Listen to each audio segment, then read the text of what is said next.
राधे राधे, जय श्री कृष्णा। आज मैं आपको माघ स्नान की विधि, महत्व, साथ ही उद्यापन विधि भी बताने जा रही हूँ। माघ स्नान का नियम पौष मास की शुक्ल पक्ष की द्वादशी से लेकर माघ की शुक्ल पक्ष की द्वादशी तक लिया जाता है। अगर आप माघ स्नान और व्रत कर रहे हैं तो आपको पृथ्वी पर शयन करना चाहिए और एक समय शाकाहारी भोजन करना चाहिए।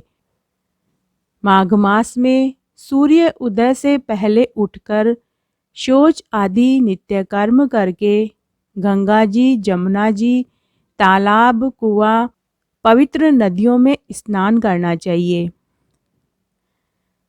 पवित्र नदियों में स्नान करने से पापों का क्षय हो जाता है। साथ ही समुद्र में गिरने वाली नदी का स्नान सर्वश्रेष्ठ बताया गया है। त्रिवेणी स्नान करने से मनुष्य को मोक्ष की प्राप्ति होती है। अगर पवित्र नदियों में स्नान करना संभव न हो तो आप घर पर ही स्नान वाले जल में कुछ बूंदे गंगा जल की डालकर स्नान करेंगे तो वह गंगा स्नान ही माना जाएगा। उसके बाद सबसे पहले स्नान आदि करने के बाद साफ वस्त्र धारण करने चाहिए। पहले पितरों को तर्पण करना चाहिए। उसके पश्चात शिव, पार्वती तथा लक्ष्मीकांत भगवान का एकाग्र चित्त से चंदन, पुष्प, अक्षत आदि से पूजन करें। धूप, दीप, नैवेद्य आदि चढ़ावें। मन से वासना का त्याग करें। सद ग्रंथों का श्रवण करना चाहिए। भजन, कीर्तन, दान, पुण्य में समय व्यतीत करना चाहिए। हो सके तो रात्रि जागरण जरूर करें। कुविचारों का त्याग करें। झूठ बोलना, निंदा करना, चुगली करने से बचना चाहिए। जीव मात्र पर दया करें। तिल का दान अवश्य करें, क्योंकि तिल दान को महादान बताया गया है। दोपहर के समय अगर कोई आपके घर पर भिक्षुक आता है तो उसे अन्न जल से तृप्त करें और साथ ही श्रद्धा अनुसार दान भी देवें। ऐसा करने से मनुष्य को मोक्ष की प्राप्ति होती है और व्रती के समस्त मनोरथ पूर्ण होते हैं। माघ स्नान करने से मनुष्य को भगवान विष्णु की प्रीति प्राप्त होती है। अगर कोई मनुष्य तन, मन और श्रद्धा से माघ मास का स्नान और व्रत करते हैं तो वो समस्त पापों से मुक्त हो जाते हैं और मरने पर उन्हें स्वर्ग की प्राप्ति होती है। माघ मास में कंबल, कपड़े, ऊनी रजाई, वस्त्र, जूता, चप्पल दान में देना चाहिए। दान देते समय ओम नमो भगवते वासुदेवाय बोलना चाहिए, क्योंकि अगर मनुष्य ऐसा बोलकर दान करते हैं तो उनके समस्त दान भगवान हरि को प्रिय होते हैं और दान करने से भगवान हरि की कृपा उनको प्राप्त होती है।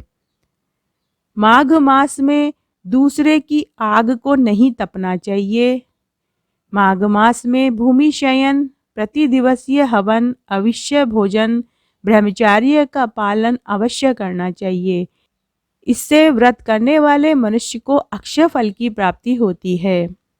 माघ मास में मूली, बैंगन, साथ ही किसी भी तरह की फली हो वो नहीं खानी चाहिए। स्वयं भी न खावें, साथ ही देव और पितृ कार्यों में भी उपयोग में नहीं लेना चाहिए। माघ मास में तिल खाएं और तिल का दान श्रेष्ठ बताया गया है।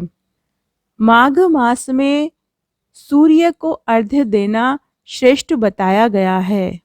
पद्म पुराण में कहा गया है कि माघ मास में जो व्रत करते हैं, स्नान आदि करते हैं, उन्हें माघ मास के महात्म्य को सुनना चाहिए और रोज सूर्य भगवान को अर्घ्य देना चाहिए।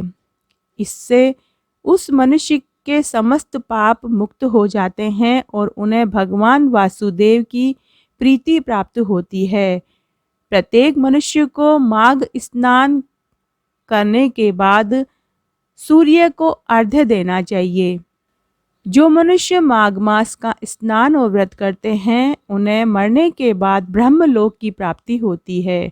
माघ मास में हो सके तो आप माघ मास के महात्म्य और कहानियाँ भी जरूर सुने। इस मास में स्नान, दान, उपवास, सूर्य उपासना, भगवान माधव की पूजा अत्यंत फलदायी होती है। बड़ पीपल सींचना चाहिए, पीपल पथवारी की पूजा करनी चाहिए, तुलसी जी सींचनी चाहिए, तुलसी जी की परिक्रमा करनी चाहिए, सुबह और संध्या के समय तुलसी जी के घी का दीपक चढ़ाना चाहिए, सुहाग की पिटारी तुलसी जी को चढ़ानी चाहिए, तुलसी जी को चुंदड़ी की साड़ी भी ओढ़ानी चाहिए। इससे कहते हैं कि सुहागन स्त्रियों का सुहाग अखंड रहता है। अगर कंवारे बच्चे तुलसी जी की पूजा करते हैं, सूर्य भगवान को अर्घ्य देते हैं तो उन्हें अच्छा घर-वर मिलता है। माघ मास में सूर्य की उपासना और सूर्य की पूजा करने से समस्त फल मिल जाते हैं। माघ मास में सूर्य की उपासना और पूजा करने से समस्त बिगड़े काम बन जाते हैं। भगवान सूर्य के लिए रविवार का दिन निश्चित किया गया है। माघ मास में रविवार के दिन सूर्य को जल देने से और आराधना करने से और व्रत करने से मनुष्य के समस्त बिगड़े काम पूरे हो जाते हैं। और जिन मनुष्य के सूर्य के अशुभ प्रभाव चल रहे हों तो उनका सूर्य बलवान हो जाता है। इसलिए माघ मास में रविवार के दिन सूर्य उपासना और व्रत अवश्य करें। इस व्रत को करने से आयु और सौभाग्य में वृद्धि होती है। अगर आप रविवार का व्रत प्रारंभ करना चाहते हैं तो आप माघ मास के शुक्ल पक्ष के प्रथम रविवार से प्रारंभ करेंगे तो आपको इसका अक्षय फल मिलेगा। इस प्रकार माघ मास में रविवार सूर्य भगवान की पूजा और उपासना का विशेष महत्व बताया गया है। जैसे सब ग्रहों में सूर्य तथा नक्षत्रों में चंद्रमा उत्तम है, उसी प्रकार सब कार्यों के लिए माघ महीना सर्वश्रेष्ठ बताया गया है। मकर के सूर्य में माघ महीना में प्रातःकाल गाय के पैर के खुर डूबने योग्य जल में भी अगर स्नान कर लिया जाए तो पापी को स्वर्ग मिल जाता है। माघ मास बड़ा ही दुर्लभ होता है। जो अगर मनुष्य माघ महीने में 3 दिन स्नान करके थोड़ा सा भी दान कर लेता है तो वह मनुष्य दीर्घायु और धनी होता है। माघ महीने की सभी तिथियां श्रेष्ठ हैं। अगर मनुष्य नगर से बाहर स्नान करता है तो उसे मोक्ष मिलता है। उत्तम मनुष्य को भूमि पर सोना, तिल मिलाकर घृत का हवन, सनातन वासुदेव भगवान का त्रिकाल पूजन तथा अखंड दीपदान करना चाहिए। ईंधन, वस्त्र, कंबल, जूता, कुमकुम, घृत, तेल, कपास, कोठी, कनात, पर्दे, अन्न यथाशक्ति दान में देने चाहिए। माघ मास में रत्ती भर सुवर्ण का दान जो मनुष्य देता है वह समुद्र के समान होकर वापस मिल जाता है। वह दान कभी भी नाश नहीं होता। माघ मास में दूसरे की अग्नि को नहीं तापना चाहिए, दूसरे का दान नहीं लेना चाहिए। माघ मास में यथाशक्ति ब्राह्मणों को भोजन कराने के बाद दक्षिणा देवें। माघ मास का स्नान करने वाले मनुष्य को पूरे समय हे गोविंद, हे अच्युत, हे माधव, हे देव आदि नामों से स्मरण करना चाहिए। माघ मास की मकर संक्रांति के स्नान से मनुष्य को यथोचित फल मिलता है। अगर मनुष्य मौन रहकर मंत्रों का उच्चारण और सुमिरन करते हैं तो उससे मिलने वाले फल का वर्णन भी नहीं किया जा सकता।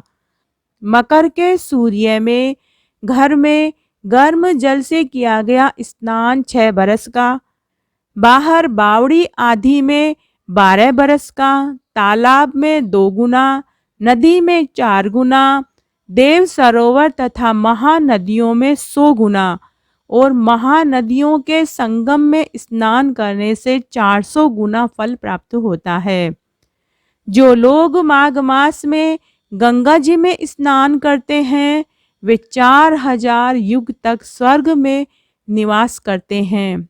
और जो कोई मनुष्य माघ मास में गंगा यमुना के संगम में स्नान करते हैं वह प्रतिदिन 1000 मुद्रा सोना तथा 1000 कपिला गाय के दान देने जितना पुण्य फल प्राप्त करते हैं।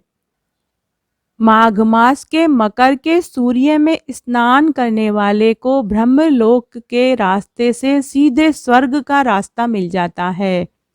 माघ मास में गंगा यमुना के संगम में मकर के सूर्य में जो स्नान करते हैं वह फिर गर्भ में नहीं आते। जो माघ के महीने में प्रयाग तीर्थ में स्नान करते हैं उनके समस्त पाप नष्ट हो जाते हैं और वे दैदीयमान लोकों में अनेक भोगों को भोग कर मनुष्य परम ब्रह्म में लीन हो जाते हैं। 100 बरस तक निराहार रहकर जो फल प्राप्त होता है वह फल माघ मास में 3 दिन स्नान करने से ही प्राप्त हो जाते हैं। जो फल सूर्य ग्रहण में कुरुक्षेत्र में सहस्त्र भार सोना दान करने से एवं सैकड़ों अश्वमेघ तथा हजारों राजसूय यज्ञ के करने से प्राप्त होता है वह माघ महीने में गंगा यमुना के संगम में त्रिवेणी में प्रतिदिन स्नान करने से प्राप्त हो जाता है। पृथ्वी पर जितने तीर्थ और सप्तपुरी हैं वे सब माघ मास में त्रिवेणी में स्नान करने के लिए आते हैं। माघ मास में त्रिवेणी स्नान करने से सब श्वेत वर्ण अर्थात पवित्र हो जाते हैं। वाणी मन तथा शरीर से कल्प भर के जन्मों के एकत्र किए हुए मनुष्य के समस्त पाप गंगा यमुना के संगम में माघ महीने में 3 दिन स्नान करने से नष्ट हो जाते हैं। जैसे सर्प अपनी पुरानी कैंचुली छोड़ता है उसी तरह मनुष्य पापों को छोड़कर स्वर्ग में जाते हैं। गंगा जी में चाहे जहाँ स्नान किया जाए वह सब कुरुक्षेत्र के समान पुण्य फलदायी होता है। कुरुक्षेत्र के स्नान से 10 गुना फल वहाँ मिलता है जहाँ पर गंगा जी विंध्य पर्वत से संगत है। इससे भी 100 गुना फल काशी की उत्तर वाहिनी गंगा जी में, काशी से भी 100 गुना फल गंगा यमुना के संगम में और इससे भी 1000 गुना फल गंगा जी पश्चिम में बहती है वहाँ माघ स्नान करने से प्राप्त होता है। गंगा जी के दर्शन मात्र से ही ब्रह्महत्या जैसे पापों का नाश हो जाता है। अगर आप माघ स्नान कर रहे हैं और व्रत कर रहे हैं तो आपको इसका उद्यापन भी जरूर करना चाहिए। माघ मास के उद्यापन की वही विधि है जो माघ पूर्णिमा व्रत की है। कहते हैं कि कोई भी व्रत तब तक पूरा नहीं माना जाता जब तक कि उसका उद्यापन न किया जाए। अतः पूर्ण फल की प्राप्ति के लिए मनुष्य को व्रत का उद्यापन जरूर करना चाहिए। माघ मास के व्रत और स्नान साथ ही माघ पूर्णिमा व्रत की उद्यापन विधि अब मैं आपको बताने जा रही हूँ। सूर्य उदय से पहले उठकर तारों की छांव में किसी पवित्र नदी में स्नान करना चाहिए। अगर पवित्र नदी में स्नान करना संभव न हो तो आप घर पर स्नान वाले जल में कुछ बूंदे गंगा जल की डालकर स्नान करें। साफ वस्त्र धारण करें और उद्यापन का संकल्प करें। फिर जिस स्थान पर आप पूजा कर रहे हैं उस स्थान को साफ जल से धोएं। फिर एक चौकी के ऊपर पीला वस्त्र बिछाएं। उसके ऊपर कलश स्थापित करें। भगवान गणेश और भगवान सत्यनारायण भगवान की मूर्ति स्थापित करें। फिर चौकी के दोनों तरफ केले के पत्तों से सजाएं। नवग्रहों की स्थापना करें। भगवान नारायण को पंचामृत से स्नान कराएं। सबसे पहले गणेश जी का पूजन करें। घी का दीपक जलाएं। फूल माला अर्पित करें। 5 तरह के फल और 5 ही तरह के मेवा, नैवेद्य, पीला वस्त्र और तुलसी दल भगवान सत्यनारायण को अर्पित करें। भगवान सत्यनारायण की फोटो के आगे भी घी का दीपक लगावें। सत्यनारायण भगवान की कथा को पढ़ें।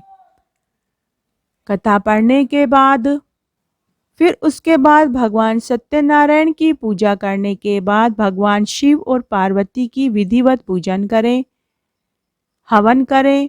हवन में चावल, गूगल और हवन की सामग्री अर्पित करें और उस समय गायत्री मंत्र का जाप करें। हवन करने के बाद यथाशक्ति ब्राह्मणों को भोजन करावें और उन्हें वस्त्र, तिल, कंबल, स्वर्ण दक्षिणा के रूप में पांव छूकर देवें। अगर आपसे संभव हो सके तो ब्राह्मण को गौ दान भी देवें। गायों को चारा दें, चिड़ी कबूतरों को दाना देवें, कुत्ते को रोटी खिलावें। अगर संभव हो सके तो उस दिन 7 प्रकार के अनाज, काले तिल, वस्त्र, कंबल गरीबों को बांटें। पूरा उद्यापन करने के बाद प्रसाद का वितरण करें। जितना ज़्यादा प्रसाद का वितरण करेंगे उतना ही आपको फल मिलेगा। यदि संभव हो तो रात्रि जागरण करें। रात्रि जागरण का विशेष फल मिलता है। भगवान हरि उतने प्रसन्न नहीं होते हैं जितने कि वो हरि कीर्तन से प्रसन्न होते हैं। तो इस तरह आज मैंने आपको माघ मास के स्नान का महत्व, विधि, साथ ही उद्यापन विधि बताई। अगर आपको यह पसंद आता है तो कमेंट बॉक्स में ओम नमो भगवते वासुदेवाय जरूर लिखें। धन्यवाद।